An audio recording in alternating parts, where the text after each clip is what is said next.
கட்டபொம்மன் வாழ்ந்ததாக சொல்லப்படக்கூடிய அந்த 1700கள் கணக்கில் எடுத்தீங்கன்னா அப்போது நடந்த எந்த சண்டையும் நீங்கள் விடுதலை போராட்டம் எல்லாம் பார்க்க முடியாது. எங்கள் ஊரில் பஞ்சமாக இருந்தது, நீ திருநெல்வேலியில் பெரிய குடோனில் அவ்வளோ மூட்டை நெல் வச்சுருக்க, உள்ளே வந்து ஒரு 100 மூட்டை நெல்லை எடுத்துகிட்டு வந்துட்டோம், அவ்வளோதான். இது இங்கே தான் பிரச்சனை ஆரம்பிக்குது. வீரபாண்டிய கட்டபொம்மன் அவருக்கு தெரிஞ்ச அதிகாரிங்க கூட உட்காந்து தண்ணி அடித்தார்.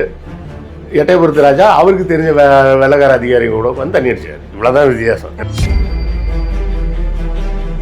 வீரபாண்டிய கட்டபொம்மன் வந்து ஆங்கிலேயருக்கு எதிராக எப்படியோ இந்திய தேச விடுதலைக்காக பாடுபட்ட மாதிரியும் அதை கெடுக்கும் விதமாக எட்டயபுரத்து ராஜா வந்து போட்டு கொடுத்து அவனை கொண்டுட்டாரு அப்படின்ற மாதிரியும் திரைப்படத்தில் காட்டினதுனால மக்கள் மனசில் அந்த மாதிரி ஒரு ஃபீல் வந்துருச்சு. அன்னைக்கு நடந்தது என்னன்னா, காட்டில் நான் ஒரு இடம் சொல்கிறேன், அங்கே போய் மறைவாக இருந்துக்குங்க அப்படின்னு சொல்லி அனுப்பி வச்சுட்டு வெள்ளைக்காரனுக்கு ஃபோன் பண்ணி வர சொன்ன மாதிரி போய் ஆள் அனுப்பி கூப்பிட்டு வந்து இந்த இடத்துல தான் ஒளிஞ்சிருக்காங்க, போய் பிடிச்சிக்கோன்னு சொன்னதே புதுக்கோட்டை ராஜா. திருச்சி கோட்டையில் போய் எழுதி ஒட்டிகிட்டே வந்துட்டாங்க. கிழக்கு இந்திய கம்பெனியின் மீது மருது சகோதரர்களாகிய நாங்கள் போர் பிரகடனம் செய்கிறோம், முடிஞ்சால் உன்னை காப்பாற்றிக்கோ. மகாத்மா காந்தி இறந்தார் அப்படின்னு எழுதி வச்சிருக்காங்க குஜராத்தில் பாடபுக்கில். இறந்தாருன்னா என்ன, காய்ச்சல் இருந்தால் செத்து போனாரு. நாத்துராம் கோட்சே எனும் பார்ப்பனரால் சுட்டு கொல்லப்பட்டார் அப்படின்னு எழுதினாதான் அது கரெக்டான வரலாறு.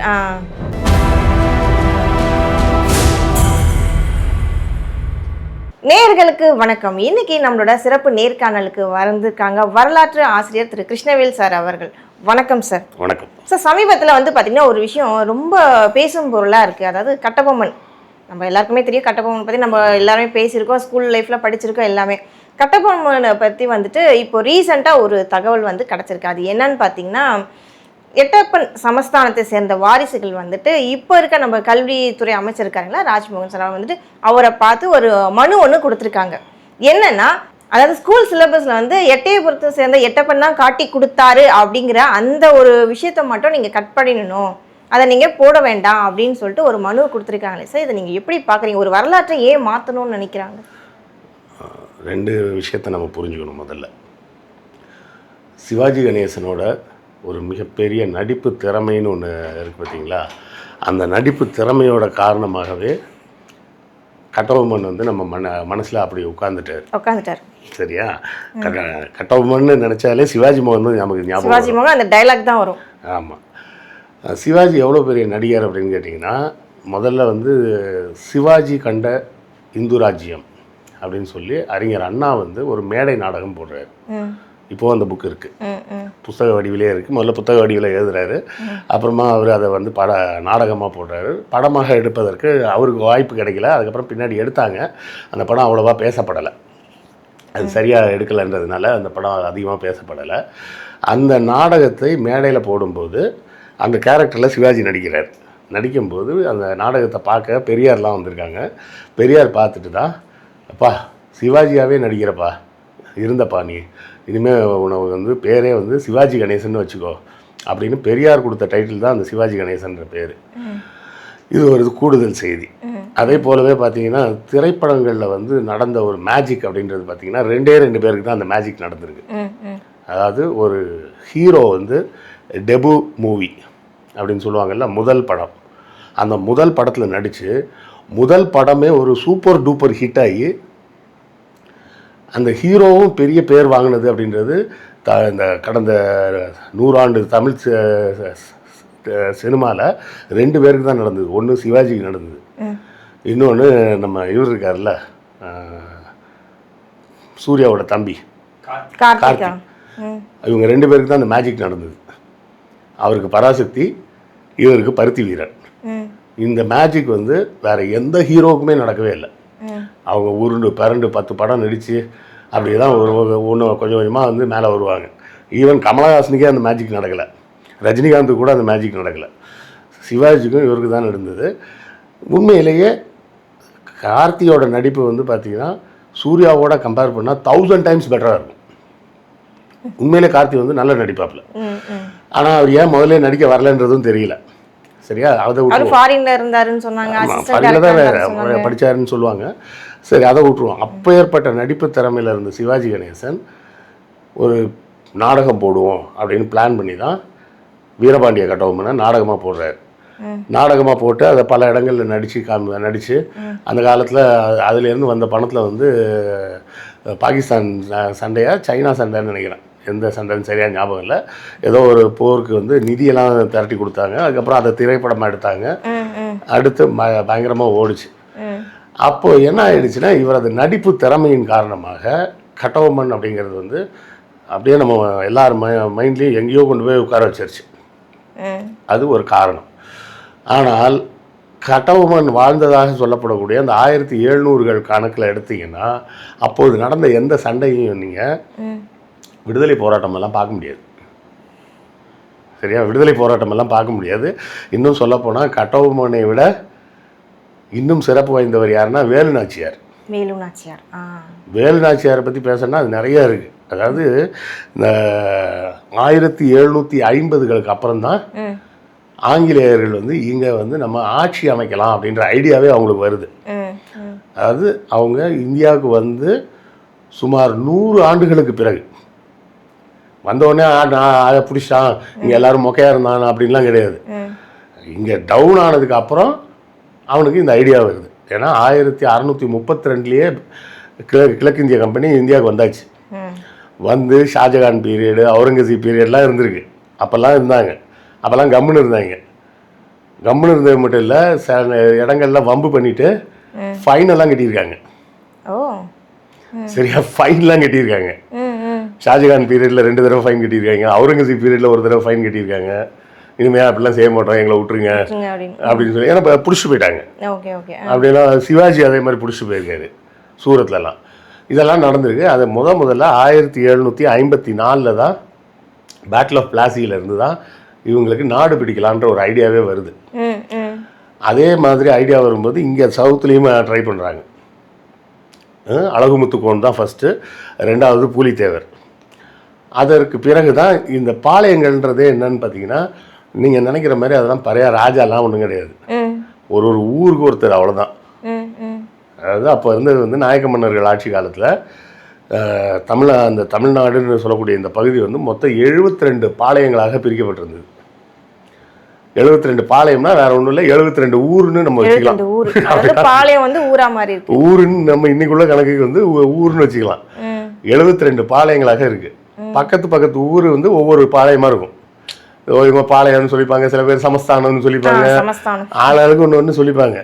எல்லாமே ஒரு ஊர். அந்த ஊருக்கு ஒரு தலைவர், அவர் கொஞ்சம் படையில் ஆளுங்களை வச்சுருப்பார், அவர் மெயின்டைன் பண்ணிப்பார், வரி வசூல் பண்ணுவார் அந்த ஏரியாவுக்கு.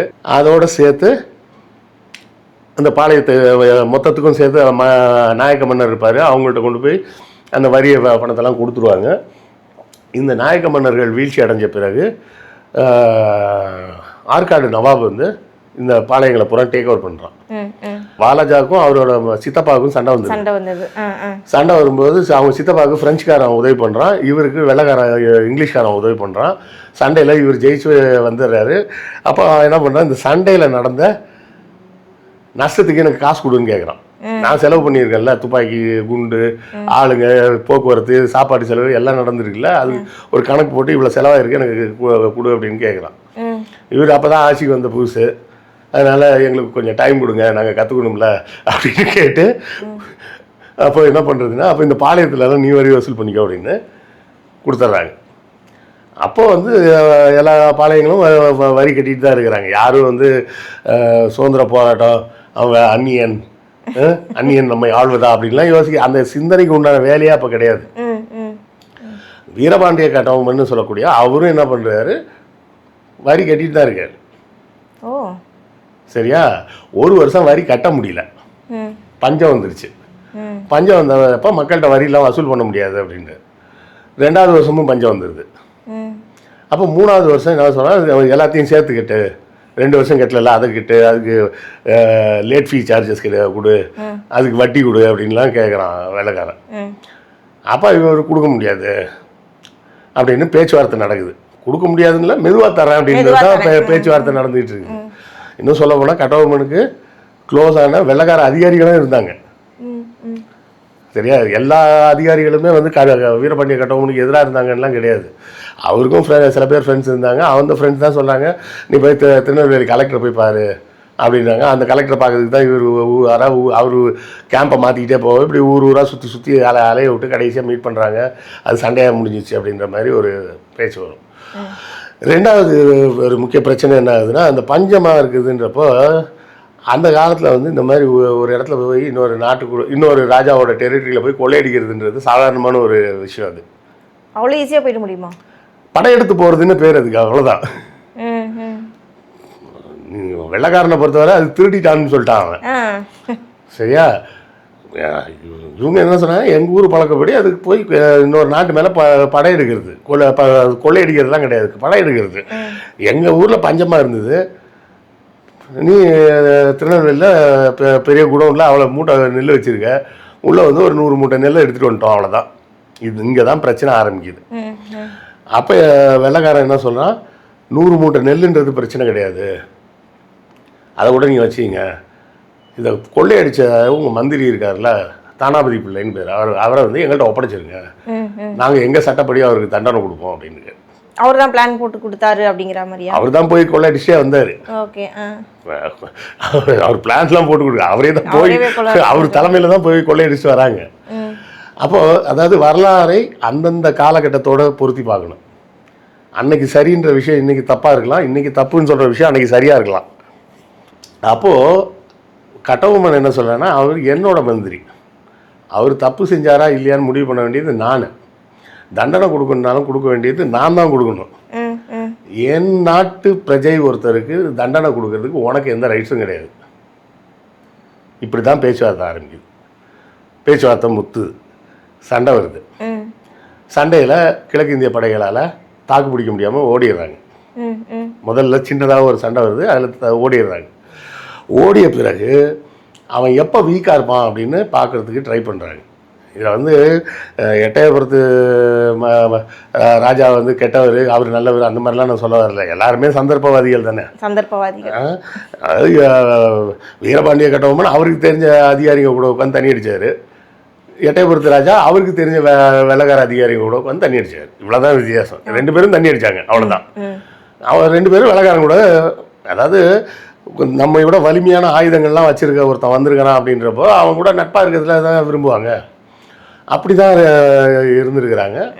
அப்போ எட்டயபுரத்து ராஜாட்ட இவனை போட்டு தள்ளவே முடியலையா, என்னையா பண்ணுறது, ஏதாவது ஒரு வீக் பாயிண்ட் இருக்கும்ல அப்படின்னு கேட்குறாரு. இப்போ நேச்சுரலாகவே இவருக்கு எட்டயபுரத்து ராஜாவுக்கு பக்கத்து நாட்டு ராஜா மேலே கடுப்பில் தான் இருப்பார். அது என்ன இருந்தாலும் என் நாட்டு மண் என் மக்கள் அப்படின்லாம் பேச முடியாதுல்ல. அவரை பொறுத்தவரை எதிரி, அவ்வளோதான். அப்போ பேசும்போது என்ன செய்யலாம் அப்படின்னோடனே அவர் சொல்கிறார், இந்த மாதிரி அந்த வீரர்கள்லாம் திருச்செந்தூருக்கு போவாங்க, அந்த நேரத்தில் நீங்கள் படையெடுத்து வந்தீங்கன்னா கொஞ்சம் வீக்காக இருக்கும் கோட்டை, ஜெயிச்சிடலாம் அப்படின்னு சொல்லி ஐடியா கொடுக்குறாரு. இது வந்து ஒரு ஐடியா கொடுக்குறாரு. இது வந்து போட்டு கொடுத்துட்டாரு அப்படின்லாம் பேசணும்னு அவசியம் கிடையாது. இன்றைக்கி டேர்ம்ஸில் பேசினா அது போட்டு கொடுத்தாம்பா அப்படிங்கிறது. அதை வந்து காரணம் வந்து திரைப்படம் தான் காரணம். திரைப்படத்தில் அது மாதிரி போர்ட்ரே பண்ணி வீரபாண்டிய கட்டபொம்மன் வந்து ஆங்கிலேயருக்கு எதிராக எப்படியே இந்திய தேச விடுதலைக்காக பாடுபட்ட மாதிரியும் அதை கெடுக்கும் விதமாக எட்டயபுரத்து ராஜா வந்து போட்டு கொடுத்து அவனை கொண்டுட்டாரு அப்படின்ற மாதிரி திரைப்படத்தில் காட்டினதுனால மக்கள் மனசில் அந்த மாதிரி ஒரு ஃபீல் வந்திருக்கு. அன்னைக்கு நடந்தது என்னென்னா, ஒரு சில அதிகாரிகள் வீரபாண்டிய கட்டபொம்மனுக்கு ஆதரவு, ஒரு சில அதிகாரிகள் எட்டயபுர ராஜாவுக்கு ஆதரவு. கிழக்கிந்திய கம்பெனிக்கும் கட்டபொம்மனுக்கும் சண்டை அப்படின்னு சொன்னால் ஆங்கிலேய அதிகாரிகள் கிழக்கிந்திய கம்பெனி பக்கம் வந்துடுவாங்க. என்னதான் இருந்தாலும் கட்டபொம்மனோட ஃப்ரெண்டாகவே இருந்தாலும் சண்டை போடாதீங்க, நான் வேணால் பேசி பார்க்குறேன்னு வேணால் சொல்லுவாங்களே தவிர, சண்டைன்னு கன்ஃபார்ம் ஆனதுக்கு அப்புறமும் இந்த வெள்ளைக்கார அதிகாரிகள் கட்டபொம்மன் கூடவே எல்லாம் இருக்க மாட்டாங்க, இந்த பக்கம் வந்துடுவாங்க, ஆட்டோமேட்டிக்காக அவங்களோட ஹெட் ஆஃபீஸ்க்கு வந்துடுவாங்க. ஸோ அப்படி வந்ததுனால தான் அந்த சண்டையில் வந்து அந்த எல்லோரும் திருச்செந்தூர் கோயிலுக்கு போயிருக்க நேரம் பார்த்து இவங்க படையெடுத்து வராங்க. ஆனால் அவங்க எதிர்பார்க்காத விஷயம் என்னென்னா, அப்போவே கட்டபொம்மன் வந்து ஒரு கம்யூனிகேஷன் சிஸ்டம் வச்சுருந்துருக்கிறார். என்னென்னா, ஒரு மைலுக்கு ஒரு தடவை போர் முரசு மாதிரி ஒன்று வச்சுருக்கிறார்.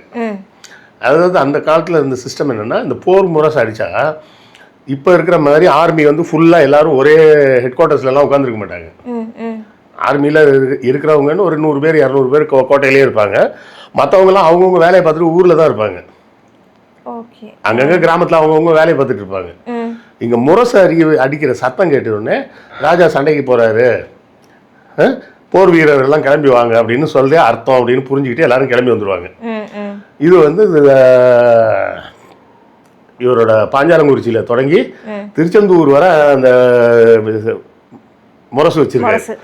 அப்போ இங்கே அடித்த உடனே இந்த முதல் முரசுக்காரனுக்கு காது கேட்கும், இவன் அடித்தான்னா ரெண்டாவது முரசுக்கு கேட்கும். அப்படியே வரிசையாக திருச்செந்தூர் வர போய் கேட்கும். கேட்டு எல்லாரும் வந்து சேர்ந்துட்டாங்க. ஒரு 1.5 நாள் 2 நாளில் எல்லாருமே வந்து சேர்ந்துட்டாங்க. எல்லாம் அப்போல்லாம் நடந்து தான் வரணும். வந்துட்டாங்க, சண்டை நடக்குது, சண்டையில் தோத்துட்டாரு. இதை இன்னொரு விஷயம் என்னென்னா, உண்மையிலே போட்டு கொடுத்தவர் யார் அப்படின்னு சொன்னால் எட்டயபுரத்து ராஜா கிடையாது. அவர் இந்த ஐடியா மட்டும் தான் கொடுத்தாரு. காட்டி கொடுத்து விட்டாயே எட்டப்பா அப்படின்னு டைலாக்லாம் அந்த படத்துலலாம் வந்தது இல்லை. ஆனால் உண்மையிலே என்னென்னா காட்டி கொடுத்தது யாருன்னா புதுக்கோட்டை ராஜா தான். அவரா? அவரை பற்றி யாருமே பேச மாட்டோம். அதான் யாரும் பேசுறது இல்லை. இங்கே இவன் ஐடியா தான் கொடுத்தான், இதை பேசுகிறோம். புதுக்கோட்டை ராஜாவை பற்றி யாரும் பேசுறது இல்லை. ஏன்னா அவங்க வந்து எட்டயபுரத்து அந்த அரச குடும்பத்தோட விட பணத்தில் பெரியவங்க. ஓகே. அதனால அவளை யாரும் பேசுறது இல்லை. இந்த சண்டையில் தோத்ததுக்கு பிறகு கட்டபொம்மனும் அவரோட தம்பி ஊமத்துறையும் தப்பிச்சு புதுக்கோட்டை ராஜாட்ட தான் வர்றாரு. அந்த படத்தில் டைலாக் இருக்கும்.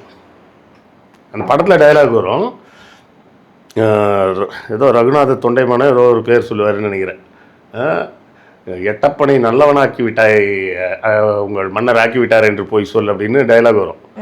என்னென்னா இவர் என்ன பண்ணுவார், நீங்கள் இங்கே இருந்தீங்கன்னா ஒருவேளை ஆங்கிலேய அதிகாரிகள் வந்தால் மாட்டிப்பீங்க, காட்டில் நான் ஒரு இடம் சொல்கிறேன், அங்கே போய் மறைவாக இருந்துக்குங்க அப்படின்னு சொல்லி அனுப்பி வச்சுட்டு வெள்ளைக்காரனுக்கு ஃபோன் பண்ணி வர சொன்ன மாதிரி போய் ஆள் அனுப்பி கூப்பிட்டு வந்து இந்த இடத்துல தான் ஒளிஞ்சிருக்காங்க, போய் பிடிச்சிக்கோன்னு சொல்லி சொன்னதே புதுக்கோட்டை ராஜா.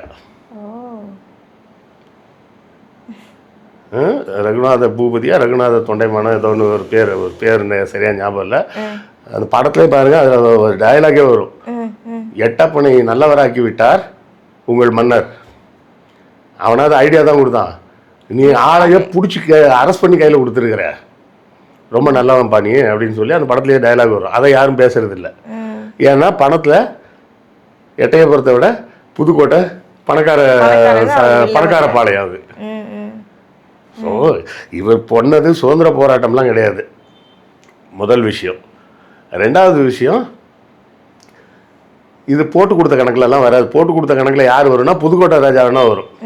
எட்டயபுரம் ஒரு நண்பர் ஐடியா கேட்கும்போது, தெரியாத ஊரில் நம்ம போனோம்னா என்ன கேட்போம், எப்போ எந்த மார்க்கெட்டில் போனால் நல்லா இருக்கும் அப்படின்னா இந்த மார்க்கெட்டில் போய் வாங்கி இந்த நேரத்தில் போய் வாங்க நல்லா இருக்குன்ற பேர் அவர் ஒரு ஐடியா தான் கொடுத்தாரு. ஆனால் அவங்க இந்த படம் ஏற்படுத்தின தாக்கத்தின் காரணமாக நம்பிக்கை துரோகம்னாலே எட்டப்பன் அப்படின்ற ஒரு அப்படின்ற மாதிரி ஒரு ஸ்டாண்டர்டைஸ் பண்ணிட்டாங்கல்ல. அந்த ஸ்டாண்டர்டைசேஷனை தான் அவங்க பார்த்து பயப்படுறாங்க. அதுக்கப்புறமும் சண்டை நடந்தது. அதாவது கிட்டத்தட்ட அதுக்கு பிறகு நான் நிறைய பேருக்கு தெரியாத விஷயம் என்னென்னா, வீரபாண்டிய கட்டபொம்மனை பற்றி எல்லாரும் பேசுகிறாங்க, அவர் தம்பி ஊமத்துறையை பற்றி யாருமே பேசல. அவர் தம்பி ஊமத்துறை அதுக்கப்புறம் கிட்டத்தட்ட ஒரு 6 வருஷம் சண்டை போட்டிருக்காரு வெள்ளைக்காரன் கூட. 1 நாள் 2 நாள் கூட இல்லை, 6 வருஷம் சண்டை போட்டிருக்காரு. யாரு? மருது சகோதரர்கள் கூட சேர்ந்து.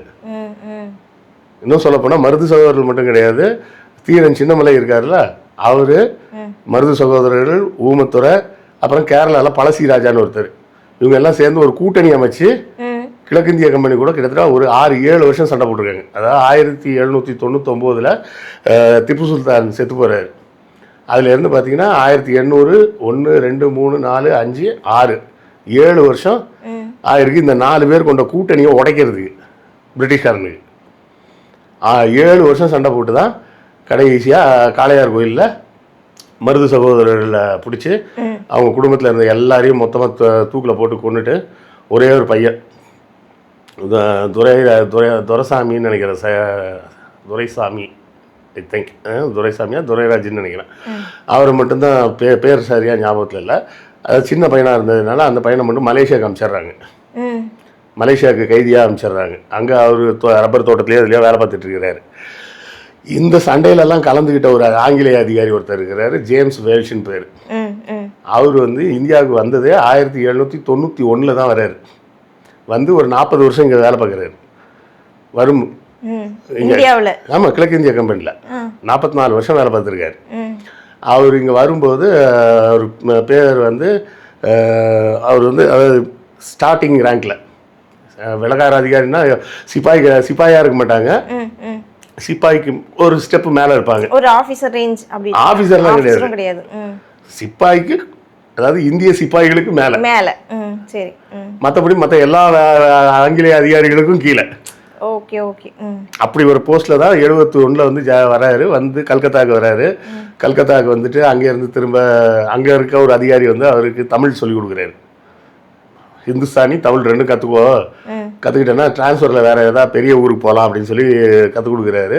அவர்கிட்ட அதை கற்றுக்கிட்டு தமிழ் கற்றுக்கிட்டு இருக்காருன்னப்போ மெட்ராஸில் ஒரு வேலை இருக்க ஒரு போஸ்டிங் ஓப்பனிங் ஆகுது அப்படின்றப்ப ப்ரொமோஷனில் அங்கேருந்து இங்கே வராரு. அப்புறம் அவர் தான் வந்து இந்த அவர் வரும்போதே கிட்டத்தட்ட இங்கே திப்பு சுல்தான் ஆட்சி முடிஞ்சிருச்சு. முடிஞ்சு அவர் 79 கிட்ட தான் இங்கேயே வந்து சேர்றாரு. அதுக்கப்புறம் அவர் இந்த 7 வருஷ சண்டையிலையும் இந்த 4 பேர் கொண்ட பாளையக்காரர்கள் கூட்டணி இருக்குல்ல, பொலிகார் வார் அப்படின்னு சொல்லுவாங்க அதை இங்கிலீஷில், பாளையக்காரர் யுத்தம்னு. அந்த யுத்தத்தில் 7 வருஷம் சண்டை போட்டிருக்காரு. அதில் வீரபாண்டிய கட்டபொம்மன், அப்புறம் அவர் தம்பி ஊமத்துறை, மருது சகோதரர்கள் எல்லா சண்டையிலையும் இவரும் ஈடுபட்டிருக்காரு. அது அவரை வந்து அவரோட வாழ்க்கை குறிப்பு வந்து டைரியாவே எழுதி வச்சிருக்கிறார். மிலிட்ரி ரெமினசன்ஸ்ன்னு பேர் அந்த புக்கு. அதில் அவர் எழுதும்போது விழாவாரியாக எழுதியிருப்பார். அதாவது வீரபாண்டிய கட்டபொம்மனை தூக்கில் போட்டு ஊமத்துறை தப்பிச்சு போயிட்டார். அந்த நேரத்தில் அவர்களது படையிலேருந்து கிட்டத்தட்ட ஒரு 200 பேரை அரெஸ்ட் பண்ணி விலங்கு போட்டு பாளையங்கோட்டை சிறையில் வச்சுருக்கிறாங்க. அப்போ ஒரு கோட்டையே இருந்தது. பாளையங்கோட்டைன்றது ஒரு கோட்டையே இருந்த இடம். இப்போ அங்கே அந்த கோட்டையெல்லாம் ஒன்றும் கிடையாது. ஒரே ஒரு சின்ன செவுறு மட்டும் இருக்குது அப்படின்னு சொல்லுவாங்க. மிச்சம் மற்ற எல்லாம் இடிஞ்சிருச்சு. ஒரு சாம்பிளுக்காக ஒரு இல்லை, மற்ற எல்லாம் இடிஞ்சு போச்சு. அந்த ஒரு செவுறு மட்டும் மிச்சம் இருக்குது. அந்த கோட்டைக்குள்ளே ஒரு 200 பேர் வந்து பாஞ்சாலங்குறிச்சி வீரர்களை பிடிச்சி வச்சுருக்காங்க. அதான் அவர் அந்த புக்கிலே எழுதுவார். என்னென்னா, அன்றைக்கி ஒரு நாள் சாயங்காலம் திருநெல்வேலி கலெக்டர் வந்து ஒரு பார்ட்டி கொடுக்குறாரு. ஸோ அங்கே இருக்கிற பெரிய விலகார அதிகாரி எல்லாரும் அந்த பார்ட்டிக்கு போயிருக்காங்க. அந்த நேரத்தில் ஊமத்துறை ஒரு சில வீரர்களோட அந்த சிறையை தாக்கி அந்த 200 பேரையும் விடுவிச்சு கூட்டிகிட்டு போயிட்டார். பாளையங்கோட்டை ஜெயிலுக்குள்ளே ஜெயில் பிரேக் பண்ணி உள்ளே இருந்து கூப்பிட்டு போகிறாரு. வீரபாண்டிய கட்டபொம்மன் படத்தில் அந்த சீனெல்லாம் விட பயங்கரமான சீன்லாம் இதில் இருக்குது. இதை யாரும் படமாக எடுக்கலை. அப்போ அங்கேருந்து அவர் தப்பிச்சு போகும்போது அங்கே இருந்த வீரர்கள் துரத்திட்டு போயிருக்காங்க. எங்கன்னா பாளையங்கோட்டையிலேருந்து ஸ்ரீவைகுண்டம் வர துரத்திட்டு போயிருக்காங்க. ஸ்ரீவைகுண்டம்ன்றது திருநெல்வேலியிலேருந்து கொஞ்சம் தூரத்தில் இருக்கிற இன்னொரு ஊர். அதுங்கேருந்து போனோம்னா திருச்செந்தூர் வரும். அது இந்த சைடில் போனோம்னா தூத்துக்குடி, பாஞ்சாலங்குறிச்சி. ஸ்ரீவைகுண்டம் வர துரத்திருக்காங்க. அதுக்கப்புறம் அவங்க புதரில் இருந்துலாம் திடீர்னு தாக்குறாங்கன்னொடனே இந்த படை திரும்பி வந்துருச்சு. வந்தவுடனே அவங்கள பிடிச்சிடலாம் அப்படின்னு சொல்லி இவங்க படைகளெல்லாம் ரெடி பண்ணிட்டு கிளம்புறதுக்கு இவங்களுக்கு 72 மணி நேரம் ஆயிருக்கு. அவங்க தப்பிச்சு போன நேரத்தில் இருந்து அதில் வந்து அவர் எழுதுறாரு, எனக்கு நல்லா தெரியும் பாஞ்சாலங்குறிச்சி கோட்டையை தரைமட்டமாக்கணும். நாங்கள் அதாவது கொஞ்சம் மிச்சம் மீதிலாம் வைக்கல, சுத்தமாக தரைமட்டமாக்கிட்டு தான் வந்திருக்கோம், எங்களுக்கு தெரியும். ஆனால் இவர்கள் தப்பிச்சு போன 72 மணி நேரத்தில் அவ்வளோ உயரத்துக்கு ஒரு புது கோட்டையவே கட்டிட்டாங்க. ஜஸ்ட் 72 ஹவர்ஸில் கட்டியிருக்காங்க. எப்படி கட்டினாங்கன்னே தெரில. பீரங்கி தாக்குதலை தாக்கு பிடிக்கும் அளவுக்கு ஒரு கோட்டை, அவ்வளோ ஸ்ட்ராங்கான ஒரு கோட்டை. அதை எவ்வளோ நேரத்தில் கட்டியிருக்காங்க? 72 மணி நேரத்தில் கட்டிட்டாங்க. அதன் பிறகு திரும்ப சண்டை நடந்து, அது கிட்டத்தட்ட ஒரு 3 மாதமாக என்னவோ சண்டை நடந்து அந்த கோட்டையெல்லாம் தகர்த்து அங்கேருந்து இவங்கெல்லாம் தப்பிச்சு தான் மருது சகோதரர்கிட்ட போகிறாங்க. அதுக்கப்புறம் அது ஒரு பெரிய சண்டை நடக்குது. அதெல்லாம் போனோம்னா இன்னும் பெரிய ஸ்டோரி. மருது சகோதரர்கள் வந்து முதல் முறையாக ஆங்கிலேயர்களுக்கு எதிராக ப்ரொக்ளமேஷன் கொடுத்தவங்க. ப்ரொக்ளமேஷன்னா போர் பிரகடனம் பண்ணவங்க. திருச்சி கோட்டையில் போய் எழுதி ஒட்டிகிட்டே வந்துட்டாங்க. கிழக்கு இந்திய கம்பெனியின் மீது மருது சகோதரர்களாகிய நாங்கள் போர் பிரகடனம் செய்கிறோம், முடிஞ்சால் உன்னை காப்பாற்றிக்கோ அப்படின்னு போடுறாங்க. அதுக்கப்புறம் திரும்ப பெரிய சண்டை நடக்குது. இவங்க காளையார் கோயிலுக்கு வந்துடுறாங்க. காளையார் கோயிலுக்கு போகிற வழி ஃபுல்லாக காடு. இவங்க பீரங்கியெல்லாம் தூக்கிட்டு போக முடியாதாக்கா அந்த காட்டை மரமெல்லாம் வெட்டி ரோடு போட்டு கிட்டத்தட்ட 6 மாதம் ஆயிருக்குது இவங்க காளையார் கோயில் போகிறதுக்கே. இதுக்கு நடுவில் என்ன ஆகும்னா, அந்த மருது சகோதரர் வீரர்கள் வந்து இவங்களை தாக்கி இவங்க வச்சுருக்க துப்பாக்கி பீரங்கியெல்லாம் தூக்கிட்டு போயிடுவாங்களாம். இதெல்லாம் இது மாதிரி ட்ராமாட்டிக்கான சீன்லாம் நிறைய இதில் இருக்குது. இதை பூரா அவரோட மிலிட்ரி ரெமினசன்ஸ் புக்கில் எழுதியிருக்காரு. இது ஏன்னா நான் நேரில் பார்த்த மாதிரி சொல்கிறேன்னு நினச்சிக்க கூடாது. அவர் ஜேம்ஸ் வெல்ஷ் நேரில் பார்த்ததை அவர் எழுதி வச்சிருக்கிறார். அப்படி இருந்தவர் அப்போ வந்து அவர் வந்து லெஃப்டினன்ட் போஸ்ட்டுக்கு வர்றாரு. இது முடிஞ்சு அந்த 1806 அந்த பையன் சின்ன மருதோட பையனை வந்து நாடு கடத்திடுறாங்கல்ல. இவர் வந்து கொஞ்ச நாள் கழிச்சு ஒரு 15 வருஷமோ 20 வருஷம் கழிச்சு போஸ்டிங்கில் பர்மா போகிறாரு. பர்மாவுக்கு போயிட்டு அங்கே பார்த்தோன்னே அடையாளம் பார்த்து கண்டுபிடிச்சிடுறாரு. அப்போ வந்து கர்னலாக இருக்கார் அவர். அப்போ அவர் இங்கிலீஷ்காரங்களுக்கு ஒரு சின்ன விஷயம் என்னென்னா, ராஜா அப்படின்னாலே அவங்களாம் கடவுளோட வம்சம் அப்படின்னு அந்த ராஜபக்தின்றது வந்து பிரிட்டிஷ்காரங்களுக்கு ரொம்ப ஜாஸ்தி. என்ன இருந்தாலும் ஒரு அரச குடும்பத்து பையன், நீ ஏன்ப்பா இப்படி கஷ்டப்பட்டு இருக்க அப்படின்னு சொல்லிட்டு நீங்கள் எங்கள் கூட வாங்க அப்படின்னு சொல்லி திரும்ப கூப்பிட்டு வந்து திருச்சியில் அவருக்கு கலெக்டருக்கு எழுதி இவருக்கு பென்ஷன் கொடுங்க அப்படின்லாம் பேசி வருஷத்துக்கு 10,000 ரூபாய் பென்ஷன்லாம் பேசியிருக்காங்க. அது சாங்ஷன் ஆகி வர்றதுக்குள்ளே இவர் இறந்துட்டார். ஐயோ. ஸோ இவ்வளோ செய்திகள்லாம் அதுக்கு பின்னாடி இருக்குது. இதில் வந்து இவங்க சிவாஜியோட நடிப்பின் காரணமாக எட்டப்பன்டா அப்படின்ற மாதிரி ஒரு மனசில் பதிஞ்சிருச்சு மக்களுக்கு. உண்மையிலே காட்டி கொடுத்தது எட்டப்பன்னு சொல்கிறத விட புதுக்கோட்டை ராஜா தான் பண்ணாருன்றது தான் உண்மை. எட்டப்பன் செஞ்சது ஒரு அவருக்கு இருந்த ஆங்கிலேயரோடு இருந்த நட்பின் காரணமாக செஞ்ச வேலை. புதுக்கோட்டை ராஜா பண்ணது ஆங்கிலேயர்கள் மீது இருந்த பயத்தின் காரணமாக பண்ணது. ஏன்னா இவர் ஐடியா கொடுக்கும்போது கட்டபொம்மனும் ஒரே ஸ்டேட்டஸ் தான், எட்டப்பனும் ஒரே ஸ்டேட்டஸ் தான். ஆனால் அதுக்கப்புறம் ஸ்டேட்டஸ் மாறிடுது. ஏன்னா இவர் தேடப்படும் குற்றவாளி அப்படின்ற மாதிரி மாறிடுது கட்டபொம்மன். அந்த நேரத்தில் ஆங்கிலேய கம்பெனிக்கு நான் ஹெல்ப் பண்ணுறேன்னு சொல்லி போனது தானே ஏமாத்துற வேலை. சரியா? அன்றைக்கி வந்து கட்டபொம்மன் வந்து ஒரு சமரசத்துக்கு பேசி முடிச்சிருந்தாருன்னு வச்சுங்க, சண்டையே வந்திருக்காது. அப்போ கிழக்கிந்திய கம்பெனியோட அவரும் நெப்பாக தான் போயிருப்பார். அப்போ வந்து இந்தியான்ற கான்செப்ட்லேயே நம்ம பார்க்கக்கூடாது. அன்னைக்கு இருந்த கான்செப்டில் உண்மையிலே துரோகம் பண்ணது அப்படின்னு சொன்னால் புதுக்கோட்டை ராஜா தானே தவிர எட்டப்பன் கிடையாது. அப்போ இப்போ அந்த சமூகத்தை சார்ந்தவங்க வந்துட்டு இப்போ போய் கொடுத்துருக்காங்களே, பெட்டிஷன் கொடுத்துருக்காங்களே, இப்போ அந்த அதாவது இந்த சிலபஸ்லேருந்து இந்த குறிப்பிட்ட இந்த பகுதி எடுங்கன்னு சொல்லியிருக்காங்களே, இது பண்ணக்கூடிய ஒரு சாத்தியம் இருக்குன்னு நினைக்கிறீங்களா? செய்ய வேண்டிய அவசியமே கிடையாது. வரலாறு தானே. வரலாறு எதுக்கு மாற்றணும்? வரலாறாக இருக்கட்டும், அது அப்படியே இருக்கும். அதை படிக்கிறவங்க படித்து அவங்களுக்கு என்ன புரியுதோ புரிஞ்சுக்கிட்டோம். அதுக்கான நடைமுறை சாத்தியம் இல்லைன்னு சொல்ல வரீங்க? சாத்தியம் இல்லைன்னு இல்லை, அது செஞ்சால் தப்புன்னு அர்த்தம். இப்போ மகாத்மா காந்தி இறந்தார் அப்படின்னு எழுதி வச்சிருக்காங்க குஜராத்தில் பாடபுக்கில். இறந்தாருன்னா என்ன, காய்ச்சல் இருந்தால் செத்து போனார், சுட்டு கொல்லப்பட்டு. நாத்துராம் கோட்சே எனும் பார்ப்பனரால் சுட்டு கொல்லப்பட்டார் அப்படின்னு எழுதினாதான் அது கரெக்டான வரலாறு. மகாத்மா காந்தி ஜனவரி 31 இறந்தார் அப்படின்னா அதுக்கு என்ன அர்த்தம்? காய்ச்சல் இருந்துச்சு அவருக்கு, இல்லை ஏஜ் ஃபேக்டால இறந்துட்டாரா? இந்த மாதிரி கொஸ்டின்ஸ்லாம் கேட்குற மாதிரி இருக்கும். வரலாறெல்லாம் மறைக்கலாம் கூடாது. என்ன நடந்ததோ நடந்ததே சொல்லுங்கள். எட்டப்பன் என்ன செஞ்சாருன்றதையும் சொல்லுங்கள், புதுக்கோட்டை ராஜா என்ன பண்ணாருன்றதையும் சேர்த்து சொல்லுங்கள். அப்படி சொன்னால் தான் அது சரியான வரலாறாக இருக்க முடியும். இன்னும் சொல்லப்போனால் கட்டபொம்மனோட வரலாறுன்றது வந்து விடுதலை போராட்ட வரலாறுலாம் கிடையாது. அது அவரோட உரிமைக்காக அவர் போராடினார், அவ்வளோதான். விடுதலை போராட்டம்ன்ற ஒரு கான்செப்ட் வந்து நமக்கு 1850களுக்கு பிறகு தான் வருது. அதுக்கு முன்னாடிலாம் அந்த மாதிரி ஒரு விடுதலை அடையணும், சுதந்திரம் அடையணும் அப்படின்ற, நம்ம முதல்ல அடிமையாக இருக்கணுன்ற கான்செப்டே தெரியாது. ஏன்னா அந்த முதல்ல சொன்ன 1754 பேட்டில் ஆஃப் பிளாசி போர்னு, அப்போ வந்து சண்டை யாருக்கு நடக்குதுன்னா அங்கே இருக்கிற பெங்கால் நவாபுக்கும் அவர் தம்பிக்கும் தான் சண்டை. சரியா? அவர் தம்பி வந்து பிரிட்டிஷோட உதவியை கேட்குறாரு. அப்போ ராபர்ட் கிளைவ் போகிறாரு கூட. ராபர்ட் கிளைவ் தன்னுடைய டைரி குறிப்பிலே எழுதுறாரு, நாங்கள் போகும்போது 2 பக்கமும் பார்த்தீங்கன்னா கிட்டத்தட்ட ஒரு 2 லட்சம் பேர் இருப்பாங்க. மக்கள் நின்று வேடிக்கை பார்த்துட்டு இருந்தாங்க. எங்களுக்கெல்லாம் பயம், நாங்கள் முதல்ல அந்த சண்டை நடக்கிற இடத்துக்கே போய் சேர முடியுமான்னு. ஏன்னா இவங்க போனது எப்படி, எத்தனை பேர்னா ஒரு 300 ஆங்கிலேய வீரர்களும் 700 இந்திய வீரர்கள், மொத்தம் 1000 பேர் கொண்ட படை தான் போகுது இங்கேருந்து. அவரே எழுதுறாரு, ஆளுக்கு ஒரு கல் எடுத்து அடிச்சாங்கன்னா கூட நாங்கள் செத்துருவோம். ஆளுக்கு 2 கல் எடுத்து அடிச்சா செத்துருவோம். ஏன்னா துப்பாக்கிலாம் அந்த காலத்து துப்பாக்கி வந்து இப்போ இருக்கிற துப்பாக்கி மாதிரிலாம் சுட முடியாது. ஒரு துப்பாக்கியை வந்து லோட் பண்ணி சுடுறதுக்கே 2 நிமிஷம் ஆகும். முதல்ல அந்த மருந்தை உள்ளே கொட்டணும், அப்புறம் அதை டைட் பண்ணணும், அப்புறம் ஒரு இரும்பு குண்டை எடுத்து உள்ளே போடணும், டைட் பண்ணணும், அப்புறமா சுடணும். சுட்ட உடனே அடுத்த குண்டை போட்டு உடனே சுட முடியாது. ஏன்னா அந்த பைப் வந்து ஹீட் ஹீட் ஆயிடும். ஆகிடும். ஓகே. இன்னொரு இதில் துணி வந்து எண்ணெயில் நனைச்ச துணி இருக்கும், அதை உள்ளே விட்டு க்ளீன் பண்ணணும்.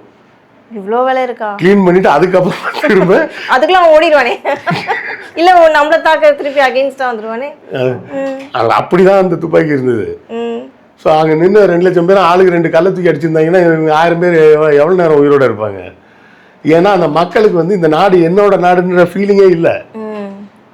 எல்லாருக்கும் சாதி, நான் இந்த சாதிக்காரன் அந்த சாதிக்காரன் தான் தெரியும்.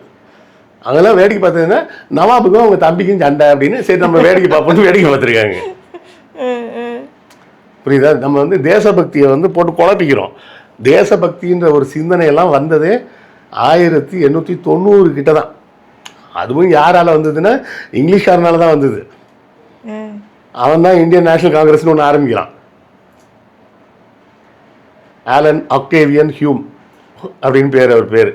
அவர் தான் இந்தியன் நேஷனல் காங்கிரஸ்னு ஒன்று ஆரம்பிச்சு இந்தியர்கள்லாம் ஒன்றா சேருங்க, உங்களுக்கு பிரிட்டிஷ் ராஜ்யத்துலேருந்து உங்களுக்கு வேணுங்கிற உரிமைகளை நீங்கள் கேட்டு பெறதுக்கு இதுதான் வழி அப்படின்னு அவர் தான் ஆரம்பிச்சு கொடுக்குறாரு. அதுக்கப்புறம் தான் இந்தியா சுதந்திர போராட்டம் இந்த எல்லாமே அதுக்கப்புறம் தான் வருது. நம்ம வந்து எப்போ பிரிட்டிஷ்காரன் வந்தாலும் அப்போ இருந்தே சுதந்திர போராட்டம் நடந்த மாதிரி பேசிகிட்டு இருக்கிறோம். அதெல்லாம் ஒன்றும் நடக்கவே இல்லை. ஸோ வரலாறை வெறும் நேரடியாக வரலாறாக படித்தா இந்த குழப்பம்லாம் வராது. ரொம்ப நன்றி சார். நிறைய தகவல் வந்து ரொம்ப இன்ட்ரெஸ்டிங்காக சொன்னீங்க. தொடர்ந்து பேசுவோம். நன்றி, வணக்கம். நன்றி.